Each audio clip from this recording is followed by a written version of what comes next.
My name's Stephen Fordham. I'm a Camillo man born in Gunnedah. And I'm the Managing Director of Blackrock Industries. Blackrock runs a range of different services. We've got Blackrock traditionally does earthworks, construction, general maintenance, building projects, cleaning contracts. We've got Supply Solutions Group, so we do a lot of different retail through heavy industrial groups from construction and mining services. Dream Path Recruitment, which is a labour hire arm that's expanded across the whole entire country, and it focuses on getting Indigenous youth and people into opportunities.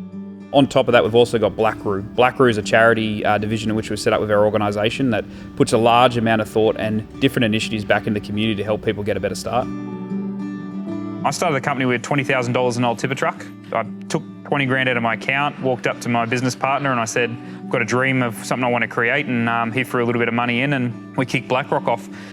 Starting out, being an Indigenous person in the community and trying to boost opportunities, we copped a lot of things through racism. I know one of the crib rooms we actually first started out, it actually had a pile of bananas in there that said Happy Selling Day Monkeys. Our company has expanded and it is always diversifying. One thing through COVID-19, we actually in the first 2 weeks manufactured over $200,000 in hand sanitizer. And we actually opened a drive-through rapid antigen testing clinic. So we were actually the first in the country. We set it up, we could do up to 1,000 miners a day and we could help make the community a safer place. So our construction division came out of the blue. But we're now actually gone from being a tier 2 to a tier 1. We've got a large construction project at the moment where we've got an old retirement home we're converting into a boarding house. It's going to provide multiple jobs on even the on-flow when it's created. We actually are now looking at a new branch of our organisation to take over the hospitality side of running this facility. So they're the kind of things that we look outside the box for our clientele and find that pathway forward. We started the Second Chance for Change program in 2016. We met with a local prison and they've said, look, we've got a candidate, he's been out of jail for 6 months.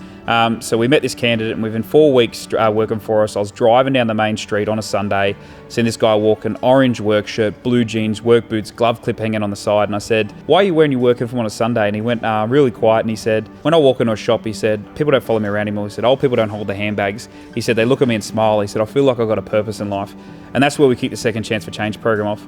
So to date, we've employed over 116 men throughout our local prisons and prisons around the state. So we employ these guys while they're incarcerated. They get to come out, work for the same wages as everyone else, get a chance to go forward and actually try and help drop that recidivism rate because it's just too high. Our company's expanded our numbers across the board, but our goal is within the next 2 years to be around 2,000 people employed across the board, and within the next 5 to 6 to 10 years, we want to be looking at over 10 to 20,000 employees. Being re-nominated for the award it's an amazing experience to actually see some of our fellow Australians that have actually come from other countries with nothing, a few dollars in their pocket and be able to actually start and create a company. It's very humbling and just an overwhelming emotional night. We started Blackrock Industries and it's something that I don't normally bring up too often, but I was actually from a bout of depression. I actually decided to take my own life. I managed to get an opportunity with Mount Pleasant, an amazing mining organisation in the Hunter. They took us on, gave us our first opportunity, and that's all I ever needed is that opportunity. And over the 5 years, I've expanded out of businesses now across the country. I'm only 31 years old, but I believe in what we're trying to do. I think it is the new pathway forward, and I've always said, I got that opportunity, and that saved my life. But I think that's all I want to give. I want to give people that opportunity to progress, and that's what it's all about.